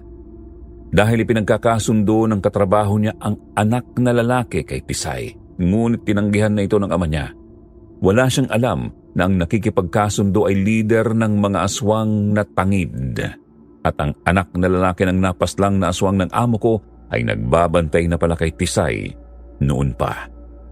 Kasamahan ni Tisay ng guro ang aswang na yon, si Isagani na matagal nang nanliligaw sa kanya. Pero ilang beses na rin na binasted ni Tisay at malamang ang aswang na napaslang kanina ni Jordan ay ipinadala ni Isagani upang pinsalain ang aking alaga. Kaya para tuluyang maihanda ni Lola si Jordan, kailangan nilang isagawa ang ritual ng pagsasalin ng anting-anting. Mamayang hating gabi natin gagawin ang ritual, apo. Kailangang handa ka at buo ang loob sa lahat ng makikita mo. Opo, Lola. Handa na po ako. Pero hasain niyo po akong gamitin sila, ha? Siyempre naman, para pakinabangan mo rin sa mga angkop na pagkakataon. Lola, nakialam na po akong gumawa ng tsaa. Inom po muna tayo. Masarap to, Jordan. Tsaang gubat. Homemade ni Lola Narda. Ay, salamat, Tisay. Mabuti na isipan mong gumawa niya ng matikman ng apo ko. Salamat. Sige nga, tikman ko. Lola, hindi na po ba kayo sasama magronda ngayon? Susunod na lang kami ni Jordan mamaya. May gagawin muna kami. Pagkatapos ay pupunta tayo mamaya sa San Lorenzo. Sumama ka din mamaya, Tisay. Sige po, Lola. Gusto ko din makapasyal doon. Bago pa sumapit ang 12:00 ng gabi ay magkatalikod na nakaluhod sina Lola Narda at Jordan. Napapaligiran sila ng mga nakasinding kandila sa tahimik na pusod ng gubat na nasasakop ng lupain ni Lola. Kapwa sila walang pantas na damit upang malayang makalabas sa katawan ni Lola Narda ang mga anting-anting na tattoo na isasalin kay Jordan. Alagang anting-anting na laan kay Jordan. Lumabas ka sa akin. Yakapin ang tapang at katatagan ng aking apo. Gagamitin kayo sa kabutihan, sa pagtatanggol at paglaban sa kasamaan. Manatiling nakapikit, Jordan, at tanggapin ng buong puso't kaluluwa ang mga matatanggap mong biyaya. Tinatanggap ko po. At sumusumpang gagamitin sa kabutihan. Natanggap mo na ang bahagi mo, apo. Sandali lang at magbibihis ako. Sige po, La. Sabihin niyo po kapag tapos na. Nananatiling nakaluhod si Jordan at naghihintay ng hudyat ni Lola Narda. Pinatayo siya nito at pagdilat daw ng kanyang mga mata ay umiikot sa kanya ng nakalutang ang golden cobra, scorpion, agila at mga letra ng sinaunang alpabetong Arabiko. Pabilis ng pabilis ang pag-ikot ng mga ito sa kanya kasabay ng malakas na bugso ng hangin hanggang isa-isang kumapit ang mga ito sa katawan niya. Napapikit si Jordan ayon sa kanya dahil sa bawat pumapasok na anting-anting sa kanyang katawan ay may init itong dala. Hanggang pumayapa ang paligid. Dahan-dahang dumilat daw ang mga mata niya. may sinag na nagmula doon. Ayon sa aking ama na nagpasa ng lahat ng mga anting-anting, ay nagpasalin-salin na sa ating lahi sa maraming henerasyon. Ang ina ng iyong ama ay hindi nakabahagi ng alinman sa mga taglay natin dahil siya mismo ang tumanggi na makabahagi nito. Kaya ngayong taglay mo ang kobra ng Eldorado sa iyong kanan at ang alakda ng mga sinaunang bathala sa iyong kaliwa. Nakapwesto ang agila sa iyong likod hanggang dibdib ay magsisilbi mong baluti. Walang matalas na patalim ang tatalab sa iyo niyon. Sa bawat pakikipagtunggali ay magagamit mo sila. Gamitin mo lamang sa kabutihan, apo, para hindi ka nila pagtaksilan. Umasa po kayo, Lola. Nagagamitin ko sila sa mabuti at sa pagtatanggol sa mga mahal ko sa buhay. Alam mo naman kung paano sila itatago, hindi ba? Dito magsisimula ang bagong pahina ng buhay mo, apo. Tatag at paniniwala sa Diyos na ang mga nakamit nating ito galing sa Kanya. Opo, Lola. 2 beses sa plus pababa ay kusang magtatago ang mga ito. Pero makikita pa rin ng mga may taglay na agimat. Gaya yun ni Daddy. Tayo na po at naghihintay na sila sa atin. Oo nga, baka mainip sila. Ayon kay Jordan, ang pagkakaroon ng anting-anting lalo pat ito ay mga tattoo sa katawan ay hindi palamuti o pang display. Mayroon itong malalim na kahulugan, responsibilidad at dapat buhayin sa pamamagitan ng lakas sa tao na nagtataglay ng isang anting-anting. At higit sa lahat ay ang pananampalataya sa Diyos na ang bawat isang anting-anting ay biyayang kaloob niya sa taong karapat-dapat magtaglay nito. Malinis na puso at hindi makasarili. Kaya nang matapos ang ritual na pagsasali ng mga agimat ay tinago sila ni Jordan sa paningin lamang yun ng iba. Ngunit ang totoo, hindi naman talaga na itatago. Kasama sina Jordan at Tisay sa pagroronda ng mga tanod sa pangunguna ni Lola Narda. Sa nakita nating aswang na umatake kina Tisay, ay kailangang dobling talas ng pakiramdam ang kailangan natin. Hindi lamang sila lumilipad, kundi kaya din nilang mag-arumbang sa lupa. Kaya ang mga itak na binigay ko sa inyo ay wag na wag niyong aalisin sa inyong mga baywang. Talasan ang mga mata, ha? Oh, tayo na!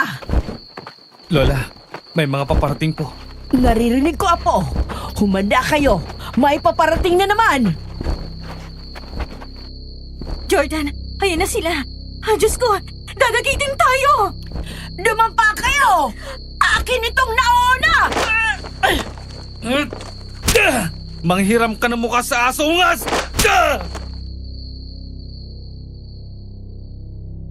Gaano ba sila karami? Yan ang tanong ni Jordan kay Lola Narda, Sir Jupiter. Hindi daw maubos ang mga aswang na tangid na yon. Mula nang dumating si Jordan sa pulinaryo ay napapadalas ang paglusob nila. Ayon kay Lola Narda, hindi sila kagaya ng mga aswang na alam ng karamihan.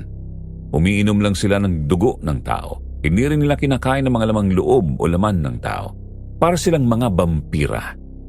Pero may immunity sila sa sikat ng araw at namumuhay ding gaya ng mga normal na tao. Nakikisalamuha din sila ng hindi namamalaya ng karamihan na sila'y mga aswang. Kaya sila ay nakakapag-aral din at nakakagala ng malaya. Pero kapag nakatsyempo sila ay sasaerin nila ang iyong dugo. Nang matapos ang engkwentrong yon, nagbantay pa sila hanggang mag-uumaga na. Jordan, bakit naman kamay lang ni Tisay ang hinahawakan mo? Pwede namang hawakan ng kamay ko kahit pasmado to. Ay! Oo nga no. Teka. Magjowa na ba kayo at may pa-holding hands na kayo? Yes, kuya. Kaya kuya na kita ngayon. Kuya! Umuwi na tayo, mga kasama! Umaga na! Maraming salamat uli. Magkita-kita na lang tayo mamayang gabi. Sa sobrang pagod at puyat na ni Jordan, nakatulog siya ng mahimbing na hindi na niya namalayan na ginigising siya ni Tisay para mag-almusal. Maging ang tanghalian na hindi na rin siya nakakain dahil sa himbing ng tulog. Hindi na rin niya namalayan na pumunta sa bayan sina Lola Narda, Ever at Tisay para mamalengke. Habang namimili si Lola Narda sa karnehan, nakasunod naman si Ever. Nagpaalam si Tisay na gagawi siya sa prutasan. Habang abala sa pagpapakilo ng karne si Lola at nauulinigan nila ang ingay ng mga nagsisigawang tao sa gawin ng prutasan, kinutuban si Lola Narda, kaya mabilis siyang nagtungo doon. Lola! Lola, si Tisay! Hinahabol ko, pero hindi ko na naabutan! Anong nangyayari dito at nagsisigawan ng mga tao? Si Tisay, Lola! Nakidnap si Tisay! May babae daw sa pilitang isinakay ng 4 na lalaki sa kotse. At ayon sa batang nagsabi sa akin, yung Ma'am Laila daw na yon. Hinahabol ko po, La, pero hindi ko naabutan eh. Ano? Nakidnap? Sinong kumidnap? Umuwi na tayo at sa bahay malalaman natin kung sinong gumawa nun. Tayo na! Opo, Lola. Tayo na! Nang hapon yon, habang nag-iensayo si Jordan sa kakahuyan, ay nakaramdam siya ng kakaiba sa paligid. Malakas ang ihip ng hangin. Malakas ang kabog ng dibdib niya sa hindi malamang dahilan. Nag-concentrate siya, ipinikit ang mga mata. Sa kanyang balintataw, ang agilang kanyang baluti ay lumipad ng mataas na sinundan lang niya ng tingin. Mula sa itaas ay sinusundan ng agila ang isang kotse na pumasok sa gubat. Sa di kalayuan, nakita niya ang isang bahay na luma. Isang babae ang ipinapasok sa loob. Malakas ang kabog ng kanyang dibdib. Hindi siya nagkakamali. Si Tisay ang babaeng nagpupumiglas na pilit ipinapasok sa loob. Nang idilat niya ang kanyang mga mata, alam na niya ang nangyari, kaya nang dumating sina Lola Narda at Ever, mabilis silang sumakay ng kotse upang puntahan ang itinurong lugar ng agila. Hindi kalayuan ang gubat na pinagdalhan kay Tisay. Sa di kalayuan, huminto si Jordan upang hindi marinig ng mga kidnapper ang pagdating nila. Mga tangid na mga lalaking yun. Bakit nila dinala si Tisay dito? Mga ungas kayo! Huwag kayong magkakamaling saktan siya! Tama ka po. Nakikita ko ang tunay nilang anyo. Mga hangal kayo! Anong kailangan niyo sa akin, ha? Wala kayong makukuhang ransom sa akin! Walang perang kuya ko! Hindi alam ni Tisay na aswang mga yun. Kailangan ko makalapit doon. May 2 gwardya. Ikaw sa harap, Jordan. Sa likod ako pupwesto. Sumunod ka sa akin, Ever. Pagsisisihan niyo to, mga kumag kayo! Itong bagay sa inyo! Ah! Buo ang loob ni Jordan. Alam niyang hindi ordinaryong tao ang mga kidnapper. Sa paningin ng normal na tao, sila ay mga normal din. Ngunit taglay ni Jordan ang matang agla, kaya maingat ang bawat kilos dahil nakasalalay ang buhay ni Tisay. At tama siya. Kailangang paganahin ang isip at hindi sugod ng sugod kahit may taglay pang anting-anting. Nakapasok si Jordan, ngunit matalas ang pang-amoy ng mga tangid, kaya namalaya ng 2 ang paglapit niya. Lapit mga ungas! Diyos ko, mga aswang pala to! Ungas ka! Heto ang siyot! Ah! Ah! Mag-iingat ka, Jordan! Para sa'yo, my love. Tapusin natin ang paghihirap niyong mga aswang! Mangisay kang parang palakawas! Ah! Ang lakas mo! Nahati mong mukha ng mga aswang! Ay! Ahas! Patayin mo! Huwag! Kakampiyan! Nasaktan ka ba? Halika na! Palabas na daw sana sila, ngunit may narinig si Jordan na sasakyang paparating, kaya nagkubli sila at sinilip sa bukas na bintana kung sino ang dumating. Nang makababa ang mga ito ay nagbigay ng hudyat na paligiran ng bahay dahil nakita na nito ang 2 bantay na walang buhay at bumubula ang mga bibig. Ngunit ang huling bumaba ng sasakyan ay isang pamilyar na mukha. Tinitigang mabuti ni na Jordan at Tisay kung namamalikmata ba siya o ito ang katotohanan. Nalilito si Jordan. Isa itong patibong. Lumabas ka dyan! Sino ka mang magaling! Kung hindi, ay sasairin ko ang dugo sa katawan ng lola mo! Sinong lalaki yun? Si Isagani yun. Co-teacher ko, ilang beses ko nang nabasted. Makulit pa din. Siya palang nagpakidap sa akin. Lumabas ka dito, hangal! Ibigay mo sa akin si Tisay! At ibibigay ko sa iyo ang mahal mong lola! Paano naging co-teacher mo yan? Mukhang retirado na yan Matanda na ang suwang na yan. Si Lola Narda ba yun? Paano niyo nakilala si Lola? Hindi si Lola yon. Nililin lang niya ang paningin natin. Ayun si Lola sa likod Doon sila nag-aabang. Muling sumilip si Jordan sa labas at nakita niyang naglalabasan na ang mga pakpak ng mga aswang. Nagpasya siyang lumabas sila ni Tisay upang linlangin din si Isagani. Dahil ito rin ang senyas ni Lola Narda na nakasilip sa butas na dingding ng bahay. Lumapit ka sa akin dito, Tisay, at ibibigay ko ang lola niya. Huwag, Tisay! Nililin lang ka lang niya. Hindi siya ang lola ni Jordan. Dad, kayo po ba talaga yan? Oo, anak. Ako to. Mainam at kompleto pala ang angkan ni Emilio. Hindi na ako mahihirapang hanapin kayo isa-isa. Makakaganti na rin ako sa pagpaslang niyo sa ama ko. Lalong lumakas ang loob ni Jordan nang punitin ni Sir Ernie ang shirt niya at lumantad ang mga pamilyar na tattoo ng ama sa katawan. Kaya tama ang mga nakikita ng matang agila ni Jordan. Nagbigay ng hudyat si Isagani kaya handa nang umatake ang mga tangid. Lumabas sa mga pakpak nilang gaya ng sa ibong uwak. Sairin ang mga dugo ng mga yan! Maliban lang sa babae yan!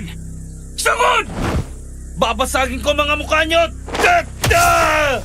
Saluhin niyo ang mga balang ito!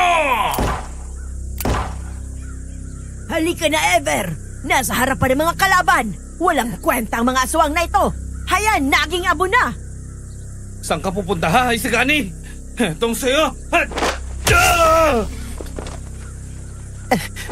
Lola! Tigok na mga aswang Kaya pwede nang lumabas sa lungga. Naubos ang mga tangid na aswang. Kusang nasunog ang mga bangkay dahil sa mga kamandag ng mga agimat namin. Maging ang bala ng baril ni Daddy ay pilak na matagal na pala niyang pinaghahandaan ang ganitong laban. Pero nakilala ni Tisay na ang mukhang 25 ni Isagani ay 70 na pala. Ito ang pamilya na salarin sa pagkamatay ng lola at lolo namin. Bumalik kami ng Pulinaryo at kinausap ako ng masinsinan ni Daddy. I'm so proud of you, Sam. Alam kong lahat ang nagawa mo dito. Hindi kita pinapunta dito para parusahan ka o i-torture. Gusto ko lang matutunan mong ipagtanggol ang sarili mo. Unahin ang mas mahalagang bagay kaysa sa mga pwede pa namang maghintay. I just want you to be alive, productive, at matutuhan mong tumingin sa ibang anggulo ng buhay, anak. At hindi totoong hindi ko nakikita ang galing mo. Kitang-kita ko, anak. Hangang-hanga ako sa katalinuhan mo. I know, Dad. And thank you po. Ngayon naintindahan ko na mga sinasabi niyo sa akin nun. I love you, Dad. Oh, magkape muna kayong mag-ama. Masyadong seryosong usapan Mama, salamat po sa pagtsatsaga sa apo niyo, ha? Nahanap din niya ang lakas na gusto ko para sa kanya. At ang bahagi ng anting-anting na para sa kanya na maipapamana pa niya sa magiging apo ko. Abay, mabait na bata si Jordan. Parang ikaw din. Marespeto at mapagmahal. Nakita ko sa kanya ang mabuting puso. Salamat din na po at hindi mo ako iniwan noong nasugatan ako. Wala po yan. Mahal ko lang po kayo kaya di ko kayo kayang pabayaan. Heto na pong suman, Jordan. Sir Ernie. Thank you. You can call me Daddy.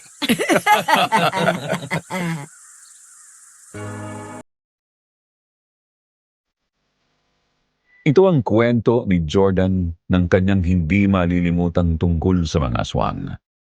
Nagpakasal sina Jordan at Layla o Tisay pagkalipas ng 1 taon. Nabiyayaan sila ng 3 anak na lalaki. Natapos din ni Jordan ang kanyang PhD.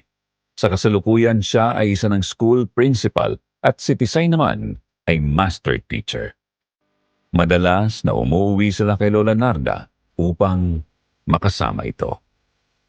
Maraming salamat po, Sir Jupiter, sa pagkakataong ibinigay ninyo sa akin na maibahagi ang kwento ni Jordan.